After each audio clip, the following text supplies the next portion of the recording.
안녕하세요. 예, 제가 2월 달에 왔었던 것 같은데요. 다시 또 성도분들께서 이렇게 성전에 모이시는 예배에 여러분들과 함께 할 수 있어서 하나님께 감사합니다.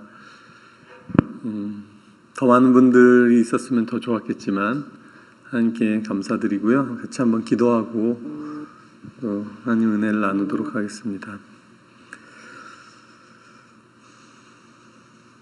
주님, 오늘 저희가 이 시대 가운데 하나님의 부르심을 기억하고 음성을 듣는 시간 되게 하여 주옵소서. 부족한 종을 주님 이 자리에 세우셨는데 주의 말씀 증언케 하여 주시고 또 성령님께서 특별히 이 시간 인도하여 주셔서 우리 성도분들 각 분들에게 필요한 말씀 전달될 수 있게 도와주시고 우리의 삶이 변화되는 계기가 될 수 있도록 은혜 주십시오. 성령님의 음성 듣기를 소망하고 예수님의 이름으로 기도합니다. 아멘.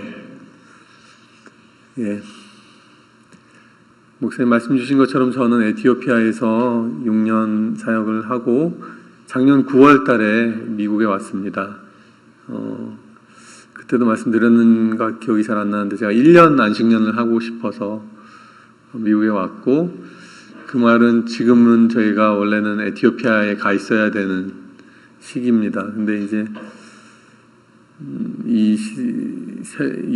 지금 현재 상황 속에서 저희가 아직 미국에 있는 것이 맞다라는 마음의 판단이 들어서 아직 미국에서 머물고 있고 저는 계속해서 선교학 공부를 하고 있습니다.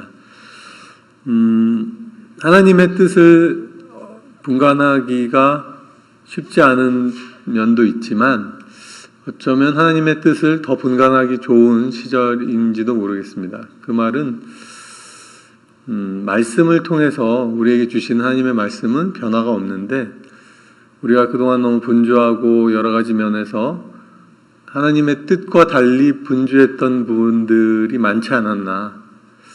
코비드 상황에서는 오히려 하나님이 원하시는 그 뜻을 분간하기 편해진 점도 있습니다. 그것은 우리가 더 많은 시간을 집에서 보내게 되고 더 많은 활동을 안 하게 되니까 본질을 다시 더 보게 될 수 있는 시간이 우리에게 주어졌는지 모르겠어요.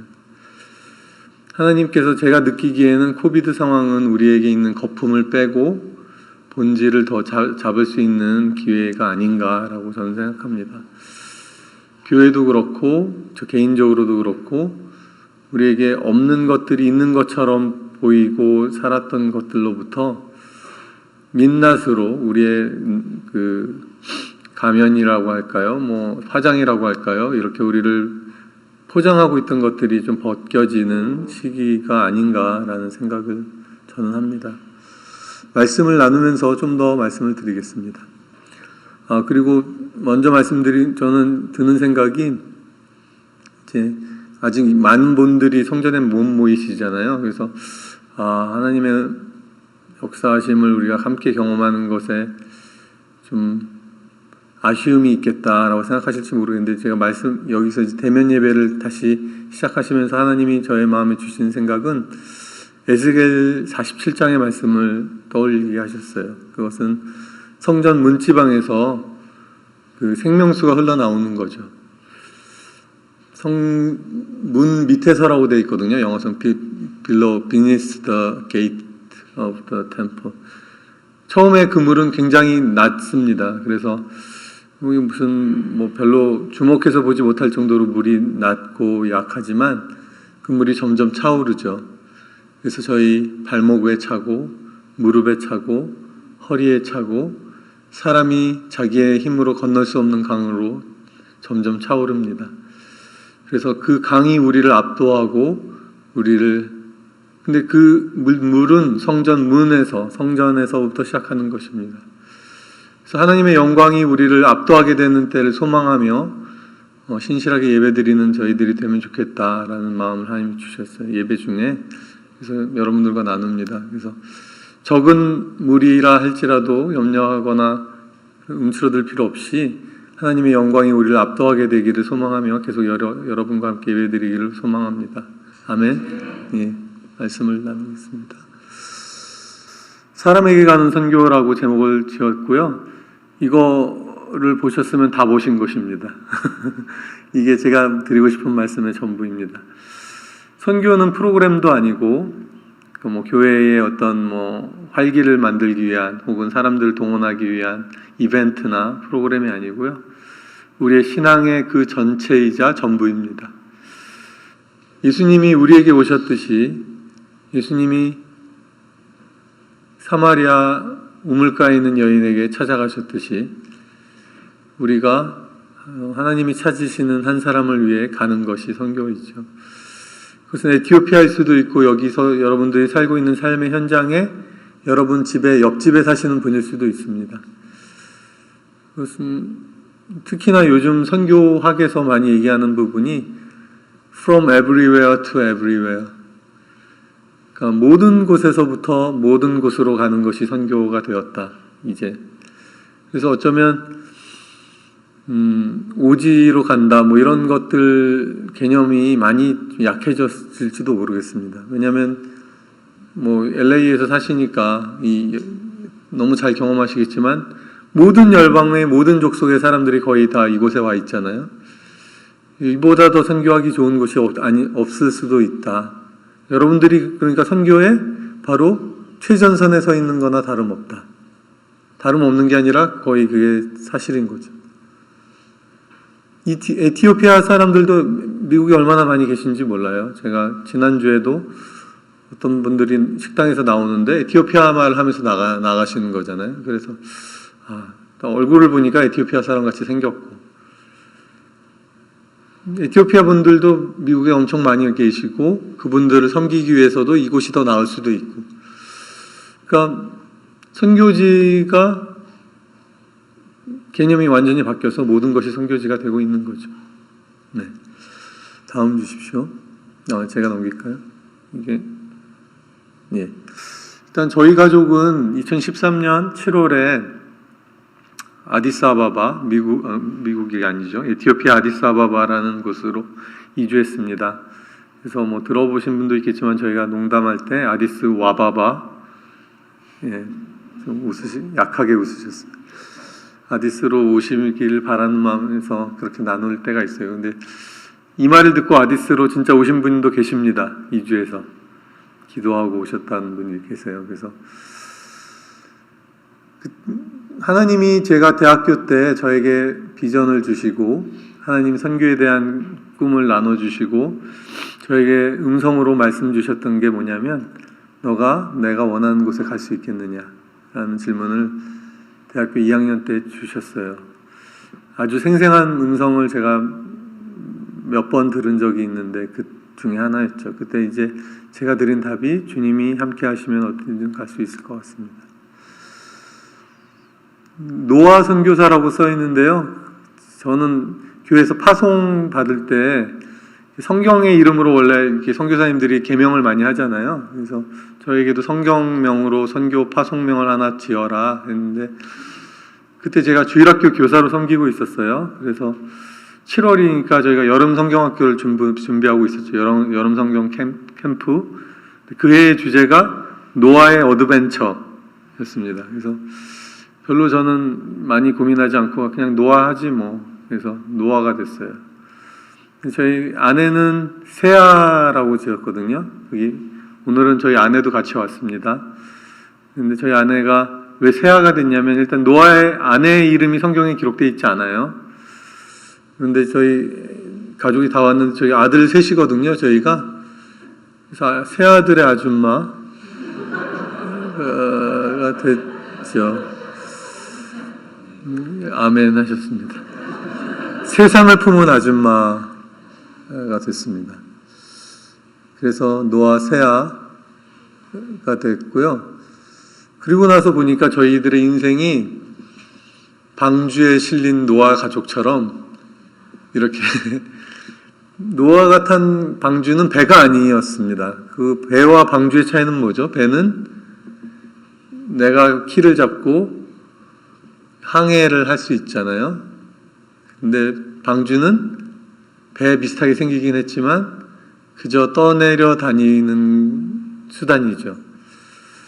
흘러다니는 수단이고 걸리는 곳에, 멈추게 하는 곳에 멈춰서 나와서 예배를 드리게 하는 것입니다. 그리고 구원의 방주 아니겠습니까? 사람들을 품는 그러한 삶으로 우리를 부르셨나 보다라는 생각을 하고 지냈습니다. 제가 저의 사역을 그때도 잘 소개를 못 드렸는데, 저는 의사지만 환자를 보는 의사로 에티오피아에서 일하지 않고 보건의료 사업을 계획, 수행하는 역할을 했어요. 보건의료 사업이라는 건 뭐냐면 의사가 진료하는 것가 전부가 아니고 굉장히 작은 부분이죠. 지금 한국에서도 의료 때문에 뭐 여러 가지 어려운 이슈들이, 의료를 어떻게 계획하느냐, 정책을 어떻게 수립하느냐, 특히 의료 인력을 어떻게 양성하느냐, 의료에 들어가는 각종 기자재를 어떻게 수급하고 관리하느냐, 이런 것들이 훨씬 더까지는 모르겠지만 하여간에 못지않게 중요한 부분입니다. 특히 개발도상국, 좀 어려운 나라들은 그런 부분에 너무 취약해요.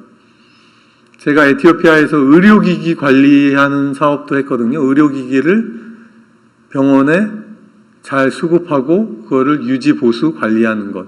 그게 왜 중요하냐면 에티오피아의 어느 대학병원에도 의료기기 가동률이 50%가 넘는 병원이 없어요. 의료기기가 조금만 고장나면 그건 바로 창고로 들어가고 그 다음에 다시 나오지 못합니다. 왜냐하면 뜯어서 그걸 고칠 수 있는 사람이 없어요. 에티오피아에. 의공학과라고 그러거든요. 의공기사, 의료기기를 수리하는 사람들. 의공학과가 인구 1억 1천만 명이 되는 나라에 두 군데 대학이 개설되어 있습니다. 근데 제가 갔더니 의공학과 4학년 학생이 전자회로를 한 번도 뜯어서 조립해 본 적이 없다는 거죠. 책으로만 공부를 해봤고, 그 의료기기가 고장나면 뜯어볼 생각조차 못하고 있어요. 그러니 의사 양성하는 것보다 더 중요하지 않겠습니까? 요즘 의사들이 맨손으로 조선시대처럼 실 묶어서 실 땡기면서 진맥하면서 이렇게 진단하지 않잖아요. 의사도 마찬가지입니다. 제가 보건부랑 같이 일했는데, 에티오피아 보건부의 그 인력국장, 의료 인력에 관련된 일을 하는 국장이 저에게 한국에서 교수 요원들이 와주셨으면 좋겠다. 한국 의사들 중에 갈 분들이 많이 안 계시겠죠. 우리가 2,000불의 월급을 줄 수 있다. 막 눈은 이글거리면서 2,000불. 예. 근데 그분이 그럼 몇 명이 필요하냐? 일단 내가 한국의 보건복지부에 한번 요청을 드릴 수 있도록 그 TO를 뽑아보자. 1,000명 이러죠. 1,000명. 그러면 한국에 내가 요청하기가 어렵다. 1,000명의 의사가 올 일이 만무하죠. 근데 그만큼 그리고 어떤 진료과가 필요하냐? 모든 진료과. 모든 분야의 모든 진료의 모든 과목의 의료진이 다 교수 요원이 필요한 것입니다. 교수라고 하는 분들을 제가 가서 수술하는 걸 보니까 대한민국 그 외과 의사 레지던트 한 2, 3년 차 정도의 수준으로 수술을 하고 계시는 거죠. 그러니까 이러한 일들을 발달시키는 것, 그리고 개발할 수 있도록 계획을 수립하고 정책을 이끄는 것이 더 중요하겠다 라는 생각을 한 거죠. 제가 의사로서 100명, 1000명을 진료할 수 있지만 제가 돌아오고 나면 슈바이처 박사가 그렇게 땀 흘려서 진료하던 것이 그 박사님이 돌아가고 나면 이전과 똑같은 형식으로 돌아가는 것처럼 그런 일이 일어나지 않아야 되겠다는 마음으로 사역을 했던 것입니다. 저희 아내는, 그 슬라이드를 다시 띄워주시면, 저희 아내는 선교사 자녀들이 다니는 학교가 에티오피아에 한 개가 있습니다. SIM이라는 선교단체에서 70년 전에 지은 학교가 있어요. 빙엄 아카데미로. 빙엄이라는 분이 이제 투자해서. 그 선교사 자녀학교에서 아이들을 가르치는, 고등학생들을 가르치는 선생님으로 근무했습니다. 제가 보건부에서 일하고 또 의료기관들과 같이 사업하고 저희 아내는 국제학교 교사로 일했더니 어떤 분들은 그건 선교가 아니네? 라고 말하신 분도 계세요. 어떻게 선교를 생각하십니까? 왜냐하면 예수님을 믿으라고 복음을 전하지 않으니까 선교가 아니네? 라고 얘기하신 분들도 계세요. 하나님의 선교에 대해서 여러분들과 나누고 싶습니다. 제가 오늘 사람에게 가는 선교라고 말씀드렸는데 하나님의 선교는 일단 용어의 정의부터 해야겠죠. 학구적인 분들은 원래 이렇게 터미놀로지, 용어의 정의에 강한 분들이죠. 미시오, 선교라고 할 때 미시오라는 단어, 그게 라틴어인데요. 무슨 뜻이냐면 특별한 임무를 위해 누군가를 보내는 것을 미시오라고 합니다. 헬라어, 그리스어에 의하면 아포스틀로, 그래서 어퍼슬, 사도라는 말이 거기서 나온 거죠. 아포스틀로. 사도라는 말과 선교라는 말이 같은 말이에요. 누군가를 보내는 것입니다. 그래서 예수님의 12사도라고 그러잖아요. 왜 12사도가 되죠? 아버지께서 나를 보내신 것처럼 나도 너희를 보내노라. 그게 요한복음 21장에서 예수님이 제자들에게 하시잖아요. 그래서 그들이 사도가 된 것입니다. 아버지께서 나를 보내신 것처럼 나도 너희를 보내노라. 그러면 첫 번째 사도는 예수님이신 거죠. 그리고 사실은 여러분들도 저도 사도인 거죠. 예수님이 12제자만 세상에 보내셨습니까? 우리 모두를 다 세상에 보내신 거잖아요. 그죠? 맞습니까? 아멘. 예수님은 참 재밌으신 분인 게 요한복음 9장을 한번 펴볼까요? 성경을 다 가지고 계시면은 요한복음 9장을 보겠습니다. 제가 요한복음 9장을 굉장히 특별히 사랑하는 요한복음 9장이거든요. 9장 1절부터 제가 한 4절까지를 같이 보고 싶은데요. 9장 1절을 보면 예수께서 길을 가실 때 날 때부터 맹인된 사람을 보신지라. 태어날 때부터 눈먼 분이 계셨죠. 제자들이 물어 이르되 라비어, 이 사람이 맹인으로 난 것이 누구의 죄 때문입니까? 자기입니까? 그의 부모입니까? 예수님이 대답하시되 이 사람이나 부모의 죄로 인한 것이 아니라 그에게서 하나님이 하시는 일을 나타내고자 하심이라. 자, 에티오피아가 못 사는 게 에티오피아 사람들의 잘못 때문입니까? 서방 사람들의 잘못 때문입니까? 찢어지게 못 살죠. 아직도 소득 수준이 600불, 700불. 아직도 굶어 죽는 분들이 계시고. 누가 잘못된 것이 그 사람의 죄 때문입니까? 뭐 다른 사람의 죄 때문. 우리가 이렇게 물을 수 있어요. 누구를 탓하고 싶고 누구의 잘못 때문에 생긴 일이라고 말하고 싶을 수 있죠. 예수님 뭐라고 하시냐면 누구의 잘못, 누구의 탓이 아니라 그에게서 하나님이 하시는 일을 나타내고자 함이라. 자, 아프리카, 에티오피아에 하나님이 하시는 일을 보여주고자 하는 것이죠. 그리고 예수님이 4절에 뭐라고 그러시냐면 나를 보내신 이의 일을 우리가 해야 한다. 자, 누구 탓을 논하고 있을 때가 아니라 나를 보내신 이의 일을 우리가 해야 하는 것이다. 저는 이 말씀에서 저희 인생의 미션이라고 할까요? 비전을 발견합니다. 여러분, 야, 이건 누가 잘못해서 이렇게 된 거야? 이렇게 문제의 원인만을 찾는 분들이 계시죠. 예수님이 뭐라고 그러시냐면 나를 보내시니, 그게 누구시죠? 아버지 하나님의 일을 누가 해야 된다? 내가 해야 된다도 아니고 너희가 해야 된다도 아니고 우리가 하여야 하리라. 예수님이 우리라고 말씀하시면 누가 됩니까? 예수님과 제자들이 함께 이 일을 해야 된다. 나를 보내신 이의 일을 우리가 하여야 하리라. 이런 완벽한 표현, 이것이 선교를 말하고 있습니다. 하나님 아버지가 우리를 보내셨어요. 무엇을 위해? 아버지의 뜻을 이루어드리길 원하셔서. 그래서 예수님이 오셨고 예수님이 말씀하십니다. 우리가 이 일을 해야 한다. 어떤 일? 그 사람에게서 하나님의 뜻을 나타내고자 하는 그 일.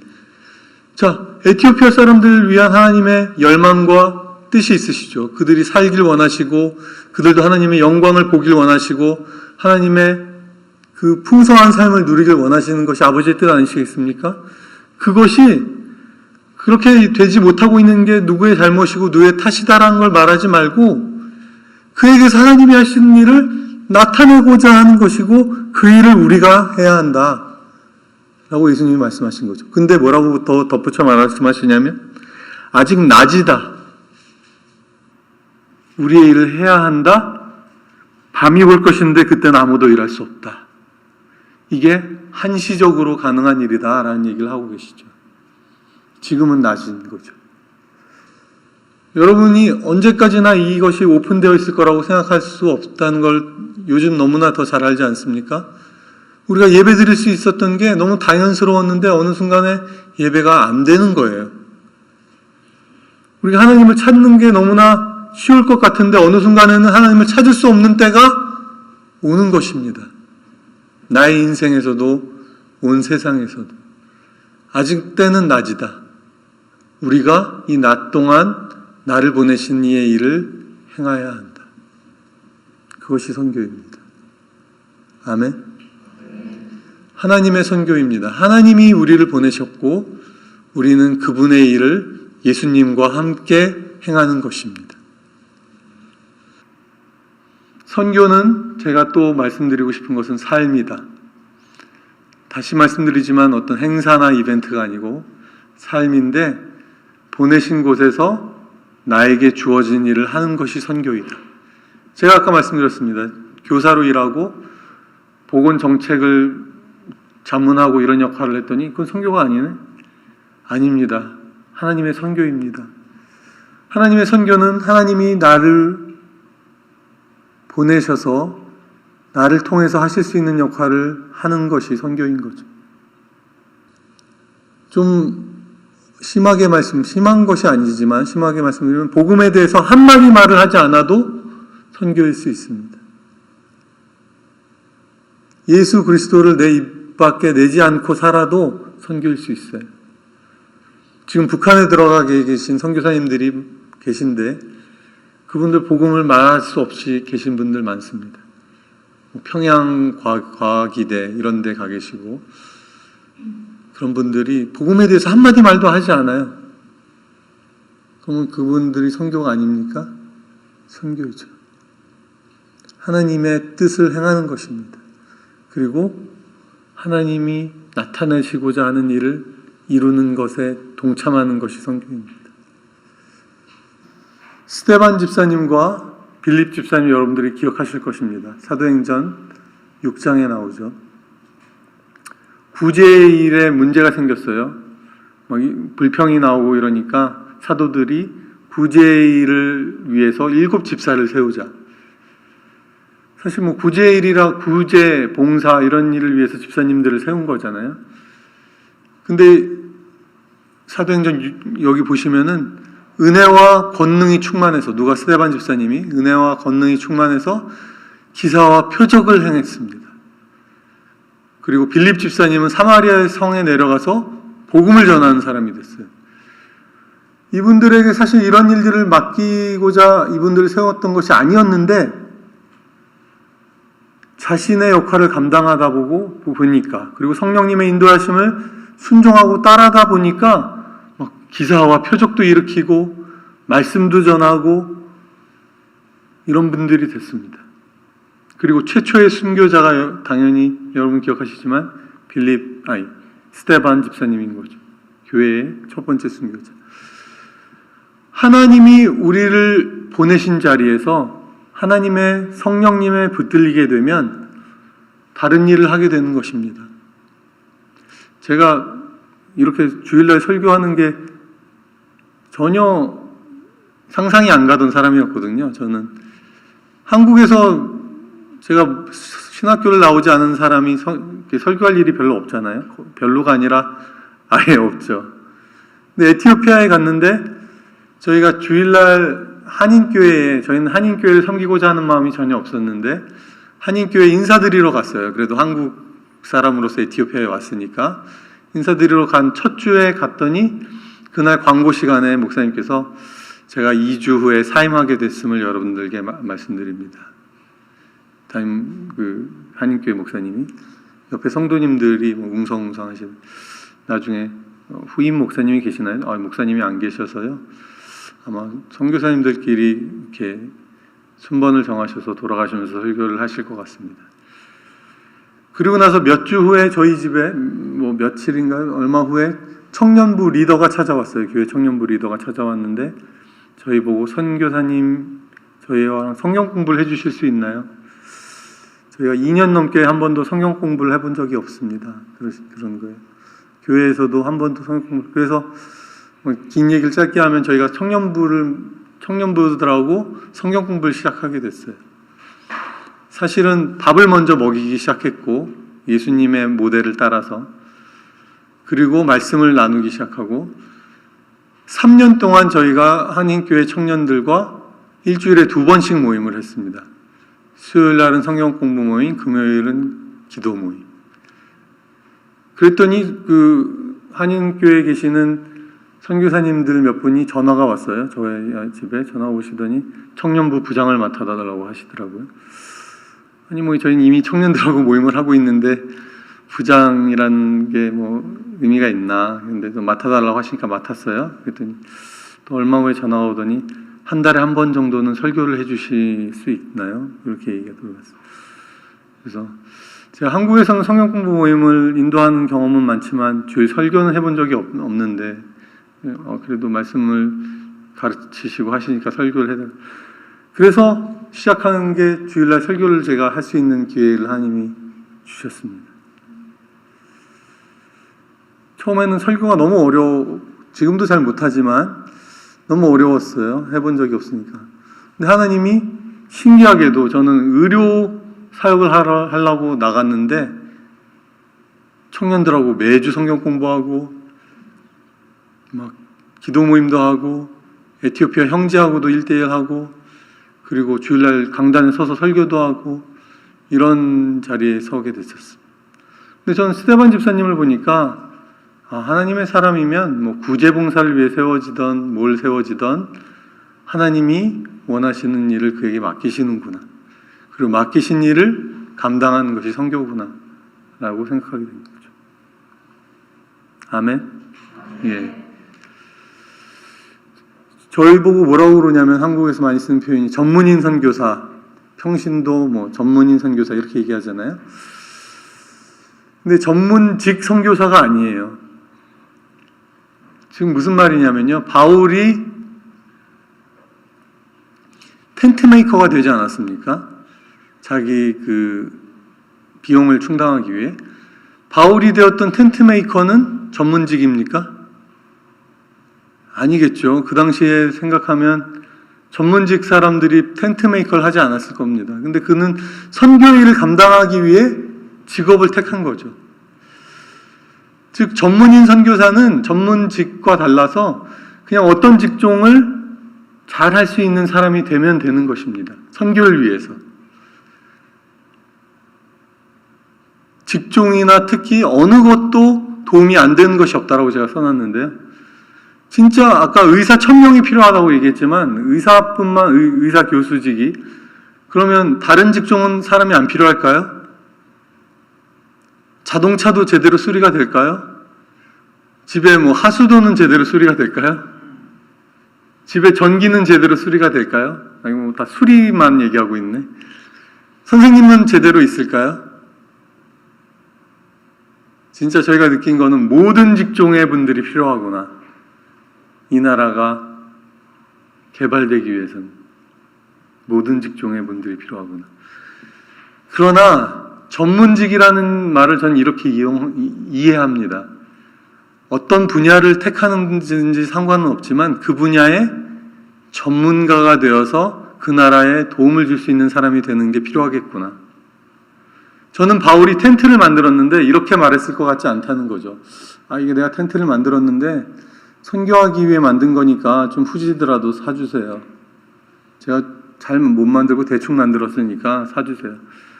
바울이 그럴 사람 아니었겠죠. 자기가 텐트를 만들기로 작정한 이상은 그 텐트 만드는 것에서는 나름 일가견이 있는 탁월한 사람이 돼야 되겠구나. 그게 전문가, 전문직 선교사라는 말로 저는 이해하는 거죠. 내가 어느 분야를 택해도 좋지만 그 분야의 만큼은 그 나라에 도움을 줄 수 있는 수준에 이르러야겠다고 작정하고 열심히 그 분야를 전공해서 그 나라에 도움을 주는 사람. 실제로 선교지에는 더 이상 목회자들이 들어갈 여지가 많이 없습니다. 미안한 말씀이지만 목사님들 목사님, 선교사님이 들어오셔서 들어갈 수 없는 나라가 더 많고요. 일단은 처음에 목사님, 선교사님이 들어오셔서 내가 목사라고 말하기 어려운 나라들이 많잖아요. 그럼 당신은 왜 왔습니까? 그러면 그냥 이 지역에서 살려고 왔습니다. 이렇게 말하잖아요. 그러면은 사람들이 의심의 눈초리로 봅니다. 이 사람이 무슨 스파인지 왜 와서 우리나라에 와서 그냥 살지? 근데 제가 와서 저는 학생들을 가르치는 교사로 일하고 싶어서 학생들을 이렇게 도와주고 싶어서 왔습니다. 그럼 되게 선생님이 오셨구나 우리 마을에. 외국인 선생. 의사는 뭐 말할 것도 없고 자기가 뭘로 그 나라를 섬길 수 있는 그런 것을 가지고 들어가는 세상이 됐어요. 비즈니스도 좋고요. 그냥 들어올 수 없습니다. 선교지에.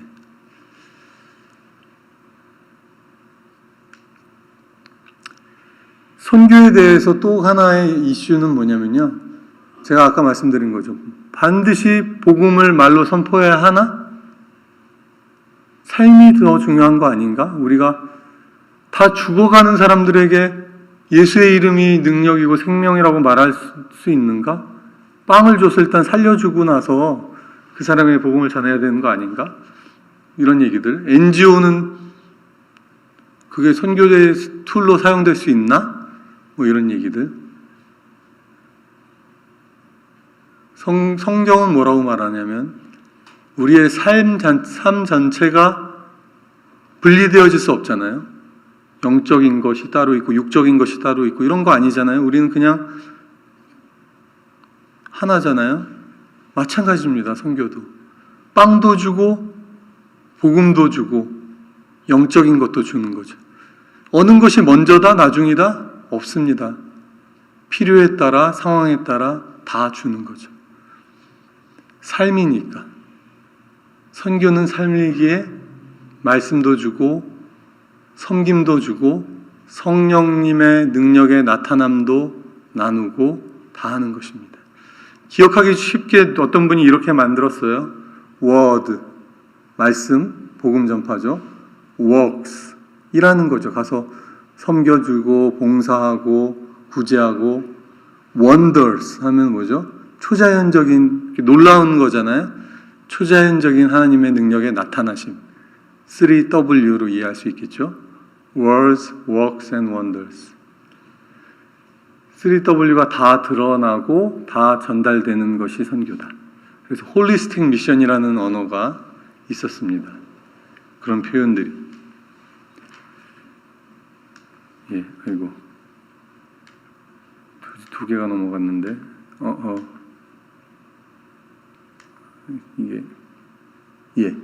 그래서 오늘 본문에 보면요.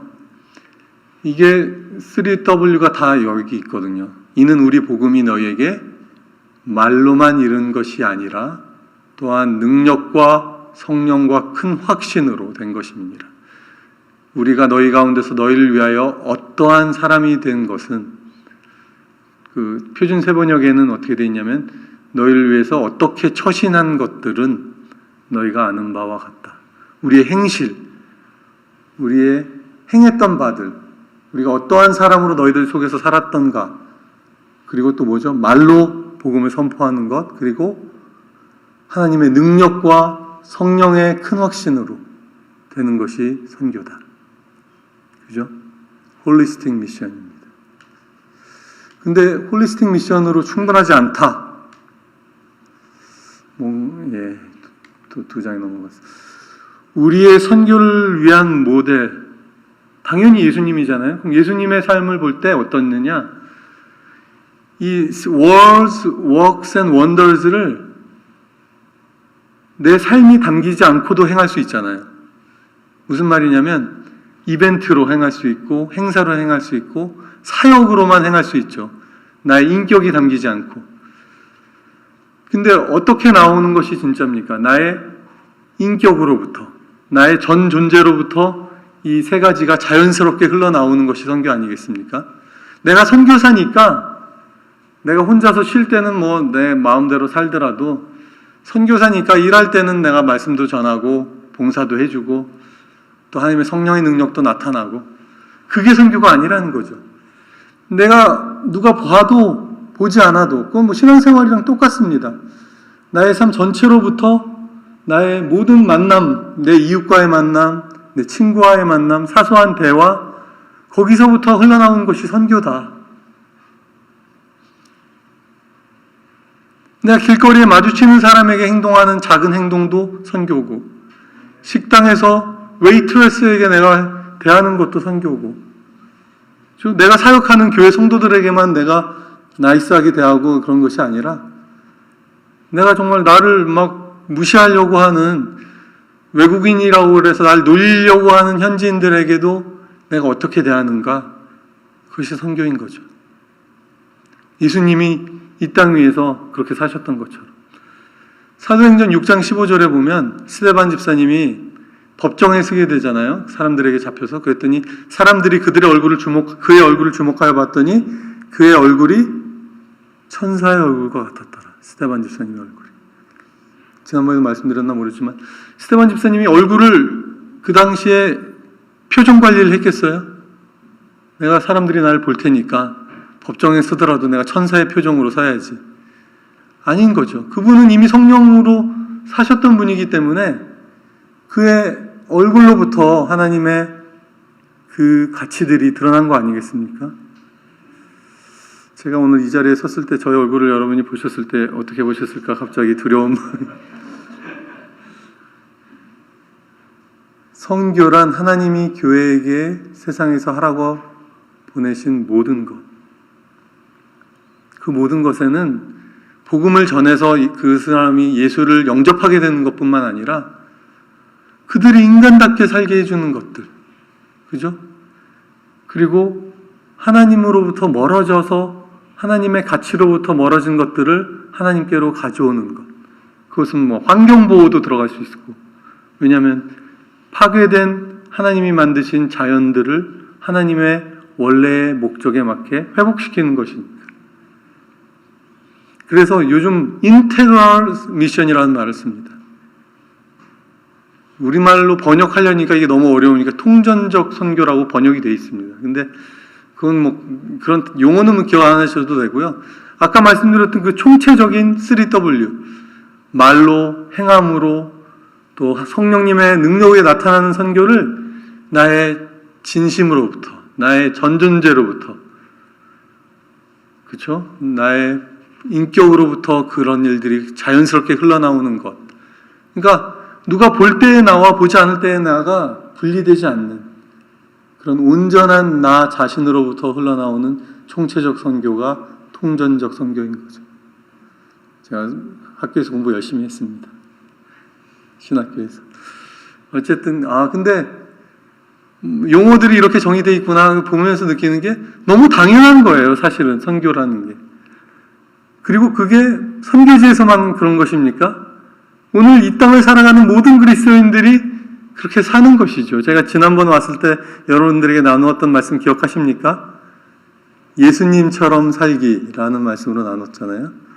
사실 똑같은 얘기를 제가 조금 다르게 드리고 있는 것 뿐입니다. 우리가 예수님과 똑같은 삶의 자세와 마음가짐과 행실로 사는 것이다. 그게 노멀 크리스찬이다. 근데 그게 선교도 마찬가지인 거죠.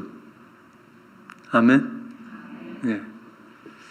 이제 세 번째로 또 여러분들과 나누고 싶은 게요. 한국교회가 또 잘 못하는 부분이라고 저는 생각하고 있는 게 몸으로 하는 선교, 즉 공동체로 하는 선교예요. 제가 선교지에서 많은 분들, 너무 엄청난 영적 거인과 같은 분들을 많이 봤는데 좀 심하게 말씀드리면 독고다이라는 말이 있잖아요. 독고다이. 그게 그 표준 언어는 아닌 것 같은데 혼자서 진짜 막 엄청난 사역을 하시는 분들 많으시죠. 한 가정이 너무나 막 그 개척자, 파이오니어 하는 그런 선교를 하시는 분들 많은데 팀으로 멋지게 선교를 하고 계시는 한국 선교사님들을 저는 잘 못 봤어요. 아직까지는. 뭐 계시겠죠. 근데 저는 잘 못 봤어요. 근데 혼자서 성경 막 너무 개척을 하신 선교사님들 중에 적지 않은 분들 중에 제가 경험한 게 뭐냐면 너무 막 카리스마가 넘치시고 막 그러시는데 가까이서 교제하면 약간 불편해요. 뭔가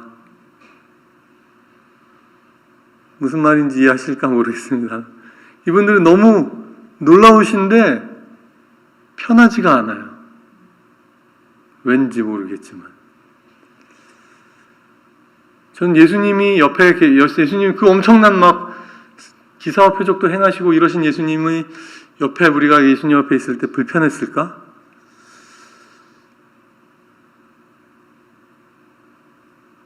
원래 선교는 어떻게 시작하냐면 해외 선교는 예루살렘 교회가 정체되어 있을 때 사도행전 13장에서 하나님이 안디옥 교회를 들어 쓰기 시작하시거든요. 안디옥 교회는 주님을 예배하고 금식했을 때 하나님이 말씀을 주심, 성령께서 말씀하십니다. 사도행전 13장에 보면 성령님이라고 딱 명시되어 있어요. 너희는 내가 원하는 일을 위해 바울과 바나바를 따로 세워라. 성령님이 주도하시는 선교죠. 하나님의 선교죠. 바울과 바나바면 어떻게 됩니까? 안디옥 교회에서 바울과 바나바를 빼면 거의 뭐 대표적인 리더들을 선교로 세우는 거죠. 저는 한국 교회에서 담임 목사님이 선교로 나가셔야 된다. 담임 목사님을 그와 같은 아니면 수석 부목사님 같은 분들이 선교지로 나가야 된다. 안디옥 교회가 그렇게 했던 거거든요.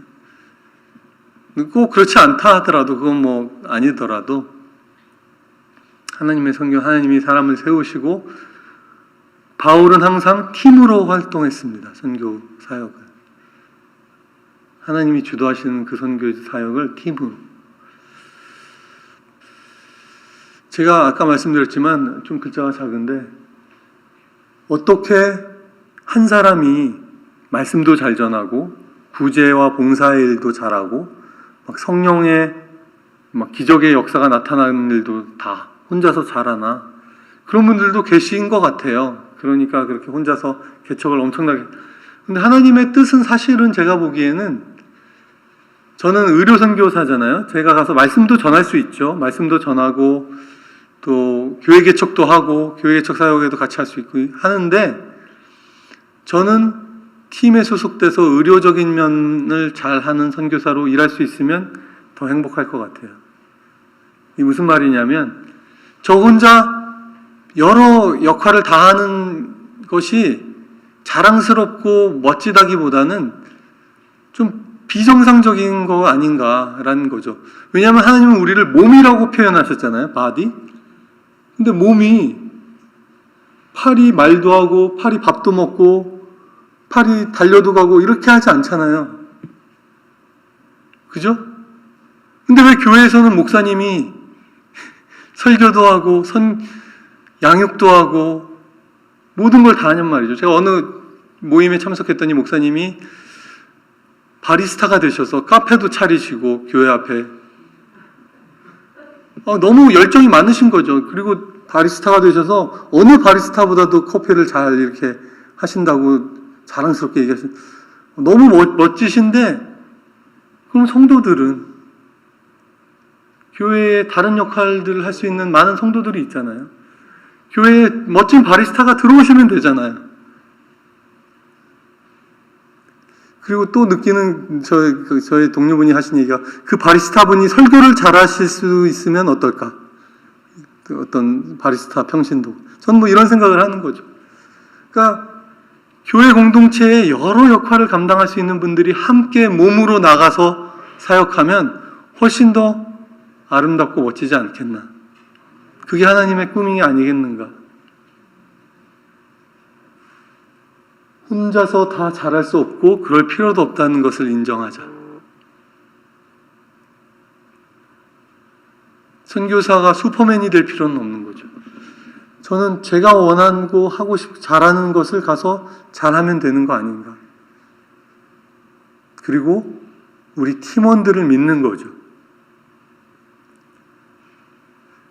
우리는 좋은 팀을 얼마나 가지고 있는가? 한국교회에 던지는 질문. 저희 가정의 비전은 선교에 우리가 가진 달란트로 헌신하자. 우리가 모든 것을 다 하자는 것이 아니라 할 수 있는 것을 하자. 그래야 더 많은 분들이 선교에도 참여하지 않겠어요? 선교사가 되려고 하니까 뭐 기도의 능력도 있어야 될 것 같고 말씀도 잘 전해야 될 것 같고 그러니까 선교사 하면은 벌써 이렇게 생각하는 사실은 아니에요. 그냥 선교지에 가서 여기서 살듯이 노멀 크리스찬 라이프를 사는 것이 선교사 아니겠습니까? 여기서도 여러분들 다 증인으로 살고 이웃을 전도하고 이웃을 사랑하고 나에게 주신 직업에서 내가 충실하게 일하고 그렇게 사는 거잖아요. 영적 거인 한 명보다는 팀 사역이 답이다. 아이고. 그래서 미셔널 커뮤니티가 필요하다. 하나님의 선교를 이해하고 하나님의 선교에 동참하고자 하는 지체들이 모여있는 공동체가 필요하다. 제가 너무 좋아하는 말씀 중에 하나인데요. 에베소서 1장 23절입니다. 짧으니까 위에 한글 같이 한번 읽어볼까요? 교회는 그의 몸이니 만물 안에서 만물을 충만하게 하시는 이의 충만함이니라. 아멘. 교회는 body of Christ다. 교회는 그리스도의 몸이다. 머리가 그리스도시잖아요. 그죠? 여기 1장에 또 나오는 표현인데 바디예요. 우리는 그의 바디. 바디는 어떻게 되어 있습니까? 손만 있습니까? 발도 있고 입도 있고 눈도 있고 귀도 있고 근데 이게 다 자기 역할을 하는 거고 또 근데 이게 서로 떨어져서는 살아남을 수도 없어요. 다 붙어 있어야 합니다. 하나가 아프면 모두 다 아픈 거예요. 이게 하나님의 놀라운 섭리거든요. 바디라고 표현한 게. 눈이 아프면 온몸이 아파요. 발가락 끝 조금 아프면 온몸이 아파요. 그리고 내가 손을 움직이려면 이게 다 커넥션이 돼 있으니까 다 전달해야 되고 같이 움직여줘야 돼요. 다른 지체들이. 손가락만 까딱할 수는 있겠지만 뭘 잡으려면 이 연결되어 있는 지체들이 같이 움직여줘야 돼요. 당장 내가 짚는 게 아니더라도. 하나님 몸에 원리잖아요, 이게. 근데 그 다음에 뭐라고 되어 있냐면 만물을 충만하게 하시는 그게 예수님이거든요. 그분의 충만이에요. 다른 표현에 보면요, fullness of Christ가 교회다. fullness of Christ. 예수님의 아주 가득 찬 버전이 교회다. 예수님이 꽉 찬 게. 근데 그 예수님은 어떤 예수님 분이냐면 만물을 충만하게 하시는 분이다. 그러니까 이 세상 모든 부분을 다 충만하게 채우시는 분의 fullness가 교회예요. 그러니까 교회가 얼마나 엄청난 곳입니까? 교회는 아주 충만한 거예요. 만물을 충만하게 하시는 분의 충만이 교회인 거죠. 우리에게 없을 만한 것이 없는 거예요, 여러분. 실제로. 우리가 뭘 나눠주나, 만물을 충만케 하시는 이 예수님의 fullness가 church예요. 우리가 그 일을 행해야 할 것이다. 예수님이 말씀하신 거죠. 아이고. 제자를 세운 네 번째 토픽은 우리는 사람을 세우는 것에 집중합니다. 제가 에티오피아에서도 배운 것은 결국은 사람이구나. 결국은 교회도 마찬가지고 선교도 마찬가지고 결국은 사람을 세우는 것이구나. 예수님은 3년 동안 11명에 집중하셨습니다. 예수님이 전도 집회를 했다고 생각해 보십시오. 하루에 몇만 명씩 회심시키는 게 일이겠습니까, 예수님께? 근데 예수님은 무리를 항상 떠나셔서 제자들과 함께 나누며 사시고 그 11명을 세우는데 집중하셔서 그 11명에게 온 세상을 맡기셨어요. 이 엄청난 선교라는 이 사역을 그 소수의 무리에게 맡기셨어요. 디모데 후서 2장에 보면 바울이 이렇게 말합니다. 그러므로 내 아들아, 그리스도 예수 안에 있는 은혜 가운데서 너가 강하여지고 그대가 들은 바를 충성된 사람들에게, 믿음직한 사람 혹은 충성된 사람들에게 전수해라. 그럼 그들이 다른 이들을 또한 가르칠 수 있을 것이다. trustworthy, faithful 한 사람을 찾아서 그들에게 너가 배운 바를 전수해라. 그리고 그들이 또 전수하고, 그게 예수님이 뭡니까? 말씀하신 그러므로 너희는 가서 모든 족속으로 제자를 삼아 아버지와 아들과 성령의 이름으로 세례를 주고 내가 내게 분부한 모든 것을 가르쳐 지키게 해라. 같은 버전이죠. 사람에게 가는 선교 제목이 나왔습니다. 제가 방글라데시라는 곳에 먼저 이티오피아 가기 전에 방글라데시라는 곳에 가서 2년 반을 군복무 대체로 지냈습니다. 제가 자원에서 한국의 코이카라는 데서 이제 그 국제협력 의사라는 제도로 군복무 대체로 의사들이 개발도상국에 가서 봉사하는 프로그램이 있었어요. 지금 없어졌는데 개발도상국에 가서 봉사하는 활동이다 보니까 인기가 많지 않아서 대부분의 사람들이, 의사들 중에 크리스찬들이 거기에 지원했었죠. 저는 방글라데시라는 나라로 지원했어요. 왜냐하면 방글라데시가 99% 무슬림 나라이기 때문에 글로 지원해서 가서 2년 반을 지냈거든요. 저희가 가서 현지인 교회를 다녔는데 그 교회 목사님이 무슬림이었다가 개종된 분인데 그분이 말씀하시기를, 그 슬라이드 띄워주시겠어요? 2명의 제자를 키운 28년 선교사님이 자기의 멘토다. 28년을 사역을 하고 떠난 선교사님이 자기의 멘토인데 그분이 28년 동안 2명을 개종시키고 갔대요. 28년 동안. 그 2명 중에 1명이 나다. 근데 그분이 지금 그 당시에 목회하고 계셨던 그 교회가 방글라데시에서 제일 큰 교회였어요. 그리고 그분 때문에, 그분이 개척한 교회들이 또 수십 개가 있고, 그분은 영어 선생님이었는데 자기가 그 선교사님에게 제자가 됐고, 나의 멘토가 40일 새벽 금식 기도하는 것도 몇 번 봤고, 이러니 저한테 그분에 대한 얘기를 많이 해주셨어요, 목사님. 전 그분을 보면서 그분이 28년간 2명을 개종했다면 이거를 교회가 어떻게 평가했을까? 특히 그분이 한국인 선교사였다면, 한국인이 아니죠, 왜 서양 선교사님이었는데 한국인 선교사였다면 그분이 교회에서 열심히 잘 사역한 선교사로 인정받았을까? 실패한 분으로 혹시 평가되진 않았을까? 근데 그분을 보니까, 그 목사님을 보니까 그분의 선교 사역은 엄청난 성공이라고 저는 생각할 수밖에 없는 거예요. 그 열매를 보니까. 숫자를 보고 우리가 평가할 수 없죠. 한 명을 복음으로 변화시키면 그 사람이 또 다른 사람을 변화시키는 거 아니겠습니까? 제가 그 다음에 쓴 표현이 좀 어려운 단어들이 있어서, 현지인 변혁의 주창자 옆에서 친구, 응원자, 조언자로 함께하는 선교. 이게 무슨 말이냐면요, 선교사님들이 주인이 되고 주인공이 되는 선교가 아쉬운 거예요. 저는 선교사님이 그 공동체를, 멋진 공동체를 세우셨어요, 선교지에서.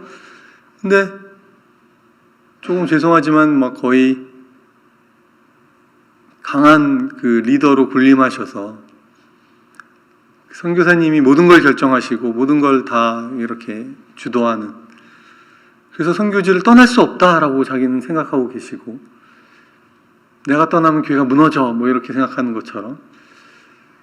근데 진짜 그 어떤 사회에서 변화가 일어나려면 그 변화의 주도자는 내부인이 되어야 합니다. 외부자로부터 변화가 일어날 수가 없어요. 그러면 우리는 어떤 역할을 하는 것이냐? 내부자에서 변혁의 주도자가 될 수 있는 사람을 격려해주고 응원해주고 옆에서 친구가 되어주고 그 길을 걸어갈 수 있도록, 그리고 미련 없이 떠나는 거죠. 그게 예수님이 하신 거 아니겠습니까?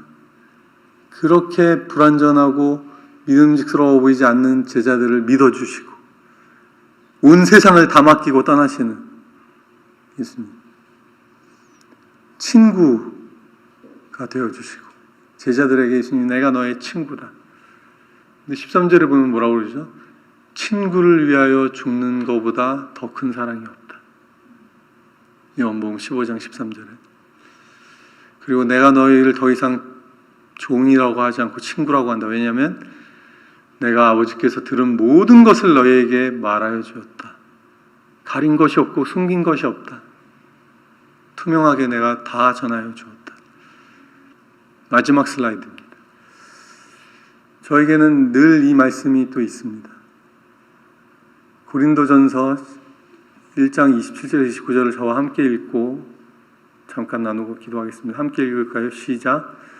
그러나 하나님께서 세상에 미련한 것들을 택하사 지혜 있는 자들을 부끄럽게 하려 하시고, 세상에 약한 것들을 택하사 강한 것들을 부끄럽게 하려 하시며, 하나님께서 세상에 천한 것들과 멸시받는 것들과 없는 것들을 택하사 있는 것들을 폐하려 하시나니, 이는 아무 육체도 하나님 앞에서 자랑하지 못하게 하려 하십니다. 아멘.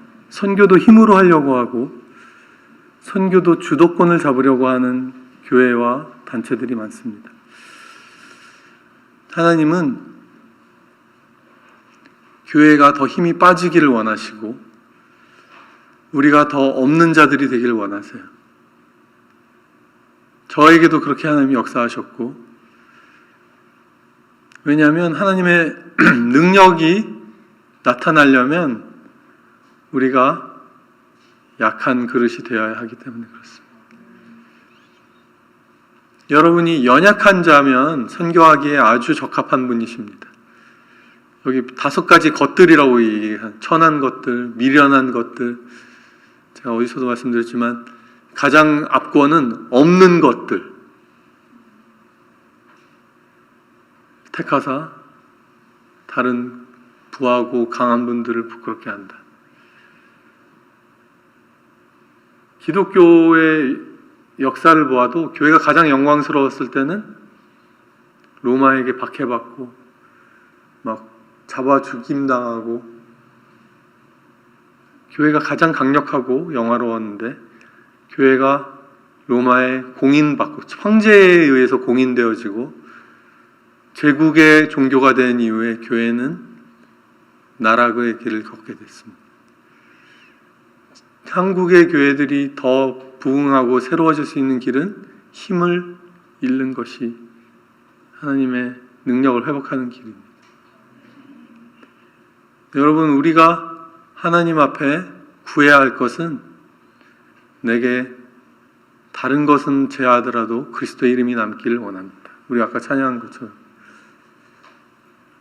예수를 알미 가장 귀한 것인 것을 회복하게 하여 주십시오. 선교는 하나님이 우리를 보내시는 것인데요, 다른 것을 들고 가서 선교한다고 하면 안 됩니다. 오직 예수를 사랑하는 마음과 예수님을 알고자 하는 마음으로 가서 우리가 삶을 사는 것이 선교인 것 같습니다. 그 일에 우리 공동체가, 우리 남가주 프로미스 교회 공동체가 동참할 수 있기를 바랍니다. 한번 같이 기도하겠습니다. 여러분 모두가 사실은 선교사입니다. 왜냐하면 여러분들을 다 주님이 보내셨으니까요. 저는 먼저 이름이 붙은 선교사이고 아직 이름이 안 붙은 선교사분들이 여러분이신 것 뿐입니다. Every Christian is missionary죠. 왜냐하면 주님의 임무를 위해 보냄을 받은 사람들이니까요.